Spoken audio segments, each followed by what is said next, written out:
Hi hello അസ്സലാമു അലൈക്കും welcome back.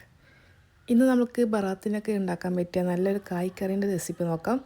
നമ്മൾ കണ്ണൂർക്കാർക്ക് ഇത് ബറാത്തിൻ്റെ സമയത്ത് നിർബന്ധമായിട്ടുള്ളൊരു പായസമാണ് കേട്ടോ. അപ്പോൾ എല്ലാവരും ഇത് ട്രൈ ചെയ്ത് നോക്കണം. അപ്പോൾ അതിനു മുമ്പ് ആദ്യമായിട്ട് വീഡിയോ കാണുന്നവരാണെങ്കിൽ പ്ലീസ് ചാനൽ സബ്സ്ക്രൈബ് ചെയ്തിട്ട് കാണുക. അപ്പോൾ നമുക്ക് എങ്ങനെ ഉണ്ടാക്കാമെന്ന് നോക്കാം. അപ്പോൾ നമ്മൾ കായ്ക്കറിയിലേക്ക് മെയിനായിട്ട് വേണ്ടത് പിടിയാണ്. അപ്പോൾ നമുക്കിവിടെ 3/4 കപ്പ് പത്തിരിപ്പൊടി ചേർത്ത് കൊടുക്കുക. എന്നിട്ട് ഇതിലേക്ക് ആവശ്യത്തിനുള്ള ഉപ്പ് ചേർത്ത് കൊടുക്കുക. നമുക്ക് ആവശ്യത്തിലുള്ള വെള്ളം കൂടി ഒഴിച്ചു കൊടുത്ത് നമ്മൾ പത്തിരി കുഴക്കുന്ന പോലെ ഇത് നന്നായിട്ട് തന്നെ ഒന്ന് കുഴച്ചെടുക്കണം. ഇതുപോലെ നല്ല സോഫ്റ്റായിട്ട് തന്നെ കുഴച്ചെടുക്കുക. നമുക്ക് ഇതിൽ നിന്ന് ചെറിയ ചെറിയ ബോളാക്കി ഇതുപോലെ ചെറുതായിട്ടൊന്ന് പരത്തിയെടുക്കുക. നമുക്ക് എത്ര ചെറുതായിട്ട് പരത്താൻ കഴിയും അത്രയും ചെറുതായിട്ട് പരത്തിയാലാണ് കേട്ടോ ഇതിനൊരു ടേസ്റ്റ് ഉണ്ടാവും. അപ്പോൾ ഇതുപോലെയാണ് കേട്ടോ ഞാൻ ആക്കിയിട്ടുള്ളത്. നമുക്ക് ഇഡ്ഡലി പാത്രത്തിൽ നമുക്കിതൊന്ന് 15 മിനിറ്റ് ആവി കയറ്റിയെടുക്കുക. 15 മിനിറ്റ് ആയി കഴിഞ്ഞാൽ നമുക്ക് ചൂടാറിയതിന് ശേഷം വേറൊരു പാത്രത്തിലേക്ക് ഇത് മാറ്റി വെക്കാം. നമുക്കിതിലേക്ക് മെയിനായിട്ട് വേണ്ട വേറൊന്നാണ് പച്ചരി.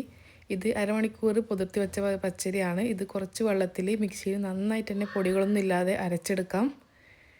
ഇതുപോലെ വേണം അടിച്ചെടുക്കാൻ വേണ്ടിയിട്ട്. നമുക്കിനി ഇതൊന്നും മാറ്റി വെക്കാം. നമ്മളിതിൽ തേങ്ങാപ്പാലാണ് ചേർത്ത് കൊടുക്കുന്നത്. ഒരു 6 കപ്പ് തേങ്ങാപ്പാൽ രണ്ടാം പാലാണ് കേട്ടോ. 6 കപ്പ് രണ്ടാം പാലാണ് ചേർത്ത് കൊടുക്കുന്നത്. പിന്നെ 1 കപ്പ് ഒന്നാം പാലും കൂടി മാറ്റി വെക്കാം. പിന്നെ ഇതുപോലെ നേന്ത്രപ്പഴം ചെറുതായിട്ട് അരഞ്ഞതും കൂടി മാറ്റി വെക്കണം. നമുക്ക് പായസമാക്കാൻ വേണ്ടിയിട്ട് പാത്രം അടുപ്പത്ത് വെക്കാം. അതിലേക്ക് നമ്മൾ രണ്ടാം പാൽ ചേർത്ത് കൊടുക്കുക. നമുക്കിതിലേക്ക് നമ്മൾ പച്ചരിയും കൂടി അരച്ചത് ചേർത്ത് കൊടുക്കുക. ആവശ്യത്തിനുള്ള പഞ്ചസാര കൂടി ചേർത്ത് കൊടുക്കുക. ഞാനിവിടെ ഇതുപോലെ ഒരു കയ്യിൽ നിറയെ പഞ്ചസാര ചേർത്ത് കൊടുക്കുന്നുണ്ട്. ഇത് നന്നായിട്ട് തന്നെ നമുക്കിതൊന്ന് മിക്സ് ചെയ്ത് കൊടുക്കണം. നമ്മൾ പച്ചരി ചേർത്തുകൊണ്ട് തന്നെ പെട്ടെന്ന് തന്നെ അടിക്ക് പിടിക്കും. നമുക്ക് ഒരു മീഡിയം ഫ്ലെയിമിലാക്കിയിട്ട് നന്നായിട്ട് തന്നെ ഇതൊന്ന് മിക്സ് ചെയ്തെടുക്കുക. ഇതുപോലെ നല്ല കട്ടിയായി കഴിഞ്ഞാൽ നമുക്കിതിലേക്ക് പഴം ചെറുതായിട്ട് അരഞ്ഞ പഴം ഇതിലേക്ക് ചേർത്ത് കൊടുക്കുക. പഴം നന്നായിട്ടൊന്ന് ഇതിൽ നന്നായിട്ട് മധുരമൊക്കെ പഞ്ചസാരയിലും പിടിക്കണം. ഇതൊന്ന് വെന്ത് വന്നു കഴിഞ്ഞാൽ നമുക്ക് വേവിച്ച് വെച്ച് പിടി കൂടി ഇതിലേക്ക് ചേർത്ത് കൊടുക്കുക. എന്നിട്ട് നന്നായിട്ട് ഇതൊന്ന് മിക്സ് ചെയ്ത് കൊടുക്കുക. നമ്മൾ ഇത് നന്നായിട്ട് ഇളക്കാൻ വേണ്ടി മറന്നു പോകരുത്. പെട്ടെന്ന് തന്നെ ഇതൊന്ന് അടുക്കി പിടിക്കും.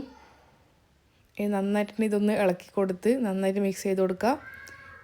നമുക്ക് നമ്മൾ ഒന്നാം പാൽ 1 കപ്പ് എടുത്ത് വെച്ചിട്ടുണ്ടായിരുന്നു.